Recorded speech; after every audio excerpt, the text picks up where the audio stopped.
السلام عليكم ورحمة الله وبركاته.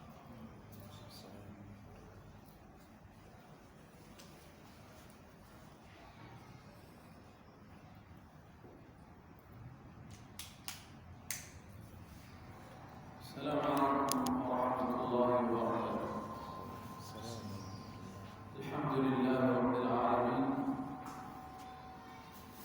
نحمده سبحانه وتعالى حمد الشاكرين، ونؤمن به إيمان المؤمنين، ونقر بوحدانيته إقرار الصادقين، ونشهد أن لا إله إلا الله وحده لا شريك له، ولي الصالحين وحبيب التائبين، ونشهد أن سيدنا ونبينا وعظيمنا وحبيبنا محمد رسول الله، خاتم الأنبياء وإمام المرسلين. اللهم صل وسلم وبارك عليه وعلى آله الطيبين الطاهرين وعلى صحابته الأكرمين ومن دعا بدعوتهم إلى يوم الدين. أما بعد، يقول الحق تبارك وتعالى: هو الذي بعث في الأميين رسولا منهم يتلو عليهم آياته ويزكيهم ويعلمهم الكتاب والحكمة وإن كانوا من قبل لفي ضلال مبين، وآخرين منهم لما يلحقوا بهم، وهو العزيز الحكيم. ذلك فضل الله يؤتيه من يشاء، والله ذو الفضل العظيم. صدق الله العلي العظيم، صدق ربنا ذو الجلال والإكرام. اللهم انفعنا بالقرآن وعمنا بالغفران، واجمعنا على الإيمان ووفقنا للإحسان. اللهم اجعل القرآن العظيم ربيع قلوبنا ونور صدورنا وذهاب همنا وجلاء حزننا وشفاء أمراضنا. اللهم اجعل القرآن زيادة في أعمالنا وبركة في أرزاقنا. اللهم اجعله حجة لنا لا علينا. اللهم آنس به وحشتنا ونور به قبورنا. اللهم اهدنا واهد بنا واجعلنا سببا لمن اهتدى. آمين آمين آمين. إخوتي الكرام، إخوتي الأعزاء، بعد أن أشكر الله سبحانه وتعالى ifuraha kubwa kukutana tena katika kikao chetu cha kila wiki, kikao cha tafsiri ya Qur'an, na darasa yetu bado tuko na surati al-Jumu'ah. Surati al-Jumu'ah tumeeleza aya ya kwanza baada ya kueleza utukufu wa hii sura na yale yaliyomo ndani ya sura. Aya ya kwanza imezungumzia kuhusu ukubwa wa Allah subhanahu wa ta'ala, ikazungumzia ufalme wake, utukufu wake Allah subhanahu wa ta'ala.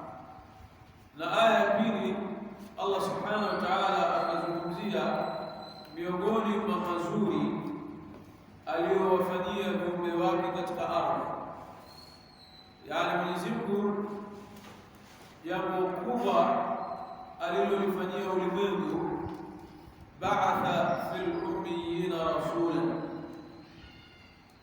minhum. Allah subhanahu wa ta'ala alileta mtume, aliuletea ulimwengu mtume mkubwa mwenye daraja na cheo, lakini hasa zaidi Mwenyezi Mungu aliwahusu kwa wema huu na neema hii Waarabu wa Makka. Allah subhanahu wa ta'ala aliwaita ummiyin, tukaeleza nini maana ya ummiyin. Nasema ina maana mbili. ummatun la taqra wala taktub.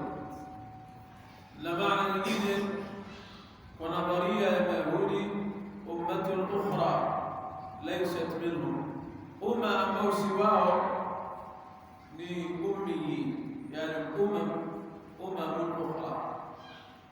Allah subhanahu wa ta'ala asema huwa alladhi ba'atha fil ummiyina rasulan minhum yatlu alayhim ayatihi, alimtuma kwa watu ummiyin. Maana yake ba'atha fi ummatin ummiya, Allah subhanahu wa ta'ala alimtuma mtumi kwa umma usiojua kusoma na kuandika, yani hawakuwa na shughuli na mambo ya kusoma, hawakubobea katika fani za kusoma, uandishi. Na mwenyewe mtume alisema hivyo, inna ummatun ummiya. Na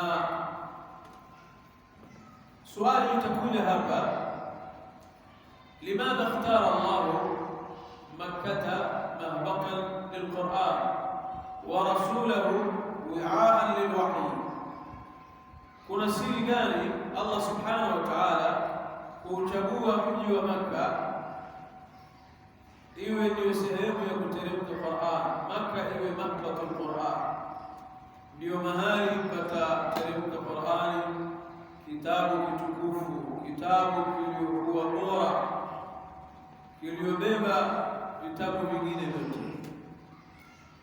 Kisha akamchagua na mtume huyu ambaye ni ummi, wi'aan lilwahyi, yeye ndiye atabeba Qur'ani hii, yeye ndiye atateremshiwa wahyi. Jawabu la swali la kwanza, kwa nini Allah amemchagua mji wa Makkah iwe ndio mahali pa kuteremka Qur'an? Makkah bi'atun safiya, bi'atun ba'idatun 'an al-mudakhalat, bi'atun ba'idatun an tasadum al-afkar. Mji wa Makkah una sifa nyingi nzuri, pamoja na kuwa Makkah wakati ule ilikuwa ni sehemu ya jangwa, hauna hadhara kubwa, majumba ya fahari na maendeleo makubwa hivyo, lakini Makkah ilikuwa mazingira yake ni mazingira safi, bi'atun safia. Ni mazingira safi kivipi? Wakati mtume alipoletwa alikuta mambo ya ajabu ajabu, ibadatul awthan, akakuta watoto wanauawa wa kiume, wasichana wanazikwa wakiwa hai, na watu wanadhulumiana na wanafanya mengi machafu. Tukisema bi'atun safia tunamaanisha safaa ya kwamba Makkah hakukuwemo na mudakhalat, hakukuwa na fikra zingine za watu wengine wa nje kama leo tunavyoona katika miji mikubwa. Watu hutangamana kabila tofauti, wanakuja wageni kutoka nchi tofauti, wanaekeza katika miji ile, wanakuwa na biashara zao, kunakuwa na ofisi za safarat, mabalozi wanakuweko pale, walimu wanaosomesha katika university, katika wafanyikazi katika viwanda mbalimbali, katika mashule ya kawaida. Yani watu wanatangamana, wanaingiliana, na wale wageni wanapokuja wanaleta tabia nyingine ambazo sizo, wanakuja na culture yao pale, wanakuja na tabia zao katika ile miji. Ndio kuona leo akhlaq za watu za vijana huathirika haraka wanaoishi katika miji mikubwa, kwa sababu ya kuiga tabia za magharibi, kuiga tabia za wageni. Sasa Makkah ilikuwa bi'atun safia ba'idatun 'an al-mudakhalat, ilikuwa mazingira masafi, kwa sababu walikuwa wao kwa wao. Mtoto anapozaliwa anakulia na watu wake, hakuna wageni walioko pale, hakuna watu wa kando, hakuna tabia zinazotoka nje, ba'idatun an tasadum al-afkar. Mji wa Makka hakuna mgongano wa fikra, hakuna mgongano wa mawazo, hakuna kuchanganyika fikra za hawa na fikra za wengine. Ndio Allah subhanahu wa ta'ala akauchagua mji huu uwe ni mahbatu al-Qur'an. Hiyo ndio mahali itateremshwa Qur'an. Alafu Mtume sallallahu alayhi wasallam Muhammad as-Sadiq al-Amin akachaguliwa yeye ndio wi'a'u lilwahi, yeye ndio atabeba ile Qur'an, yeye atahifadhishwa Qur'ani iwe kifuani mwake. Sanuqri'uka fala tansa. Allah subhanahu wa ta'ala alimwambia Mtume sallallahu alayhi wasallam wakati Jibril anakuja na mamaki asije akasahau, akamwambia inna alaina,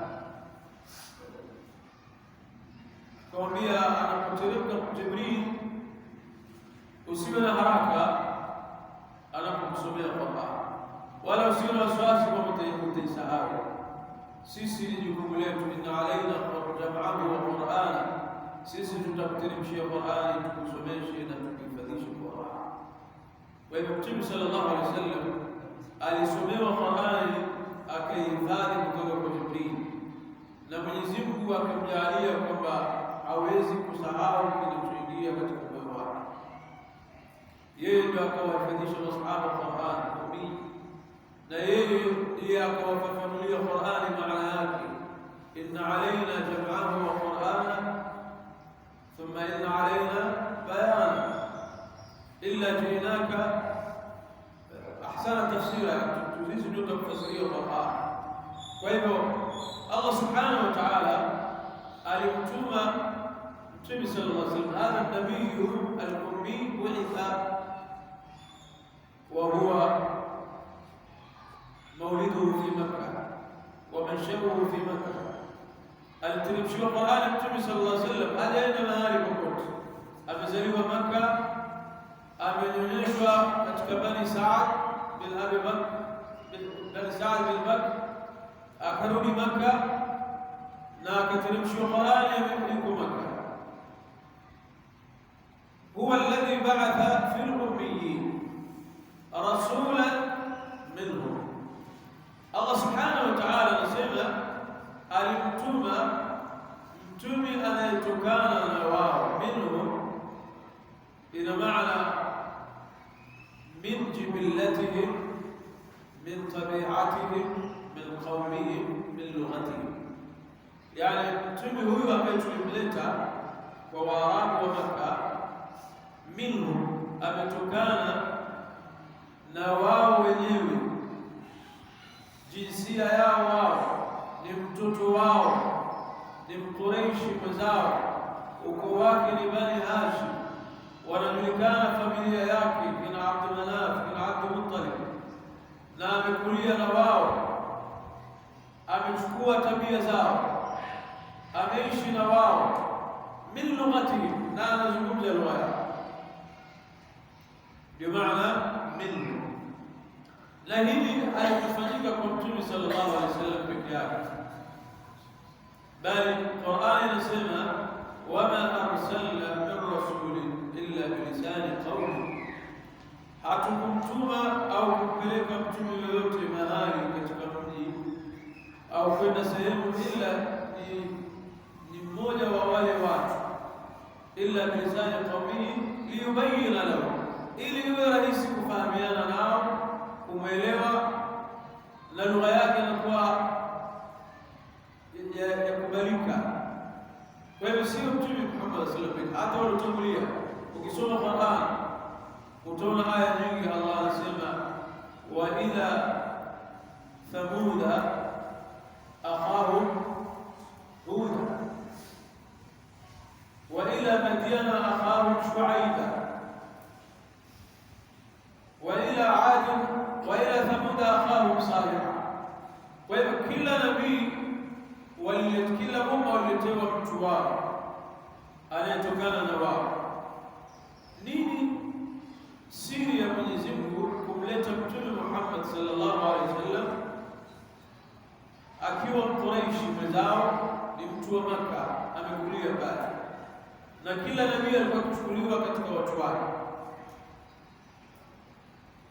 Falau anna nabiyya laysa minhum lam taqum al-hujja, ingelikuwa Mtume sallallahu alaihi wasallam hakutokana na Quraysh, hakutoka pale Makka, hakutokana na Waarabu asili wa Makka, angelikuwa mtu wa kuja, mtu wa mbali, ingekuwa hakuna hujja hapa. Yani Quraysh wangepata sababu, pengine wangesema mbona tumeletewa mtu hatumjui, mbona tusiletewe mtu tunayemjua, tunayemfahamu sisi. Utaona hata leo watu wanapotaka kumchagua kiongozi, umtafuta mtu ambaye ni wao, kijana wa bai, mtu wale tena wanasema kabisa tutakubali uongozi mtu ambaye hatumjui, mgeni. Hawezi kupewa kile kitu, anapewa mtu kijana amekulia pale, anafahamu shida za wale watu, alikuwa akitangamana nao, akiamiliana nao, akishirikiana nao katika furaha na katika huzuni. Anapokuwa na dhiki, anabeba dhiki za wale watu, ana urafiki na wao. Kwa hivyo lau anna nabiyya laysa minhum lam taqum al-hujja, lau Quraysh wasingeletewa kijana wa Makka wao, ingelikuwa rahisi wao kukataa yule mtume kwamba huyu hatumjui, bora tusiletewe kijana wetu, wako watu ambao tunawafahamu sisi. Walau anna an-nabiyya laysa min al-bashari la taqum al-hujja, pia angekuwa si mwanadamu ingekuwa tatizo kadhalika. Ndio kaona Mwenyezi Mungu Subhanahu wa Ta'ala mitume wote aliwaleta ni wanadamu wenzetu, tena tunawajua nasaba zao, tunamjua alizaliwa nyumba fulani, ukoo wake, watu walicheza na yeye, walifanya biashara na yeye, waliamiliana naye. Kila nabii lau asingekuwa mwanadamu ingekuwa si rahisi kuaminiwa.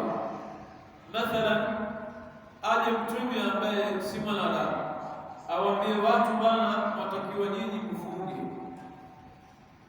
musile wala msitie chochote tumboni mpaka jua lizame. Wangelikataa, nasema mambo haya yanaweza.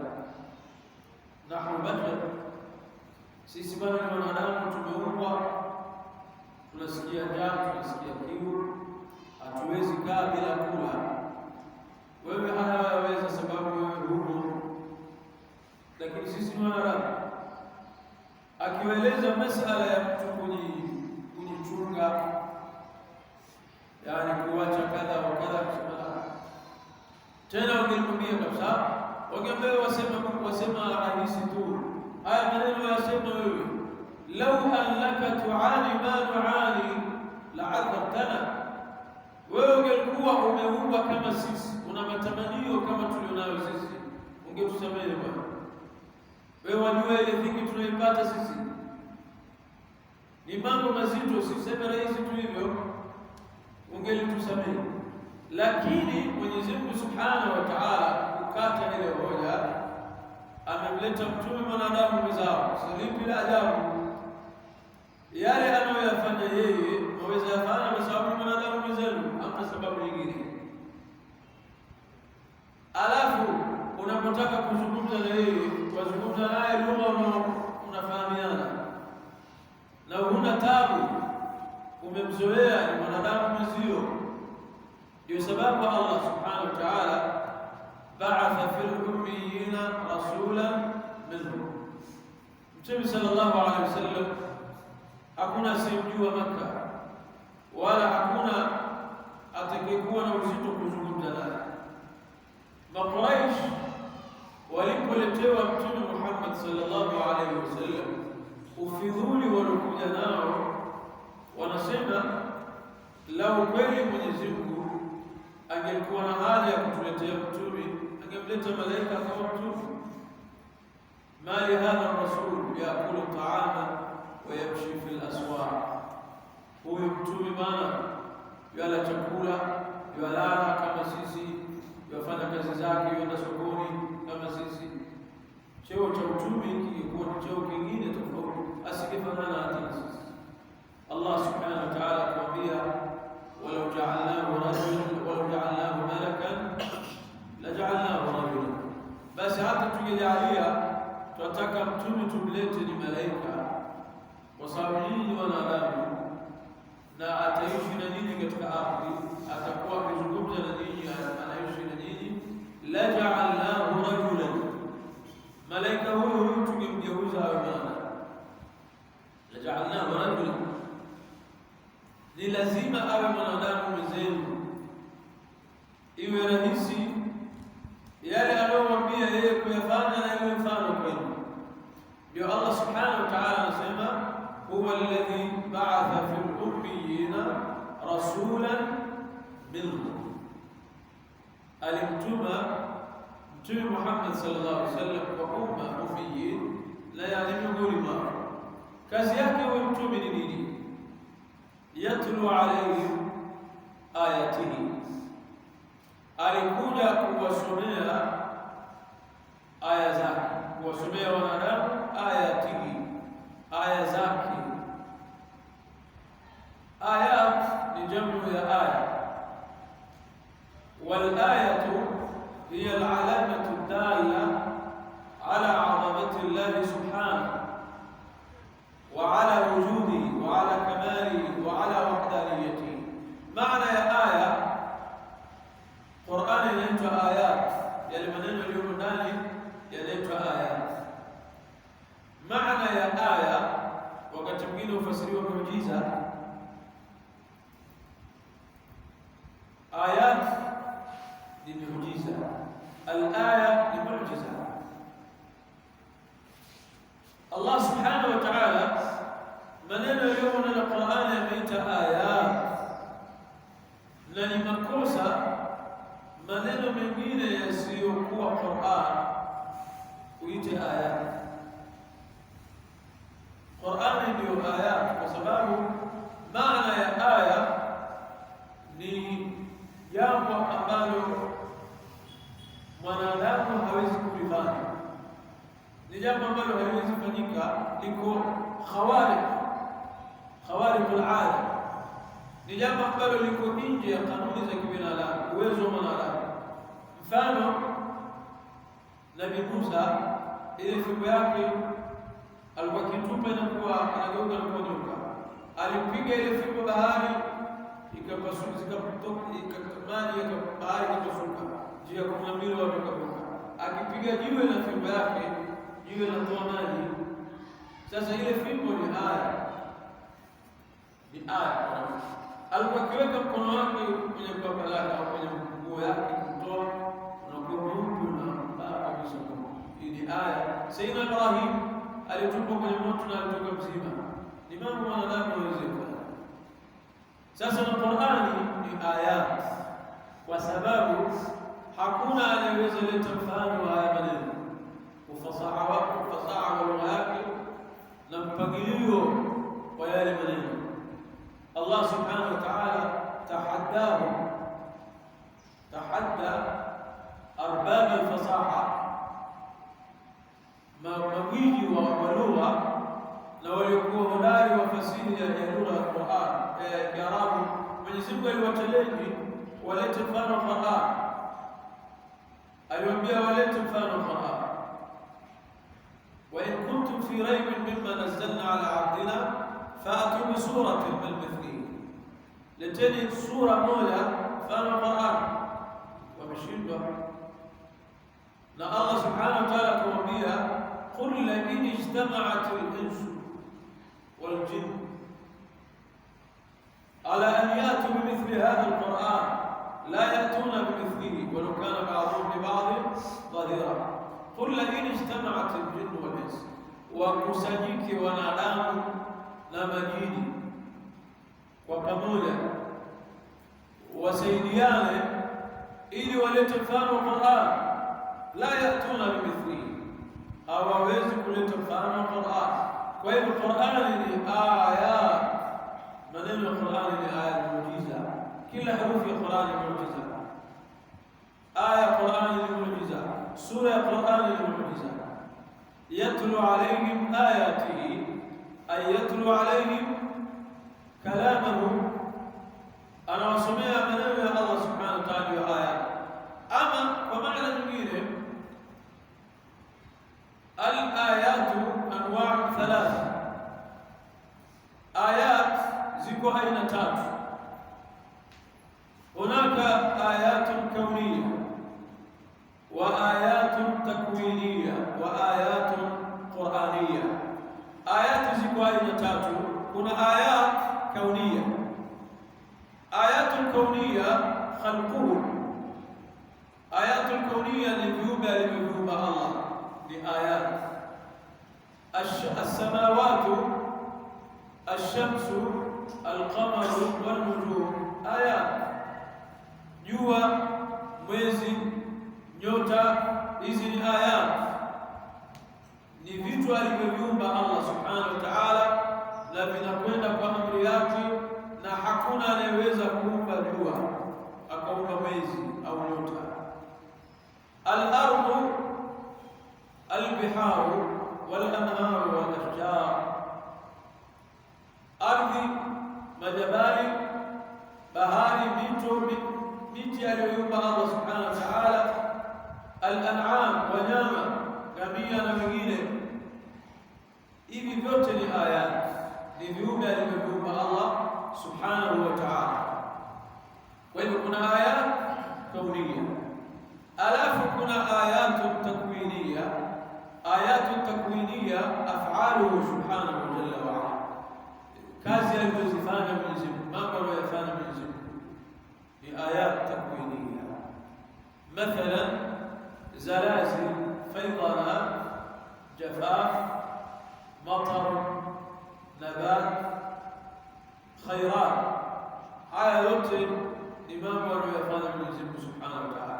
Mwenyezi Mungu tunapoona wakati mwingine tetemeko la ardhi, zilzal, hanif, tetemeko la ardhi na majumba yanaanguka, watu wanakufa na nini, ile zilzal ni aya min ayati Allah, ni matukio au kazi anayofanya Mwenyezi Mungu kuwajulisha wanadamu kwamba Allah yupo. Mwenyezi Mungu anajijulisha kwa nguvu zake. Wale ambao hawataki kukiri anna lilkauni ilaha, wakati ule ukubali kwamba Mwenyezi Mungu yupo, inapotokea kama mfano tetemeko la ardhi au baraki, volkano zile ambazo tunaziona, yakitokea mambo kama yale, ushtuka wanadamu wakajua kweli Mwenyezi Mungu.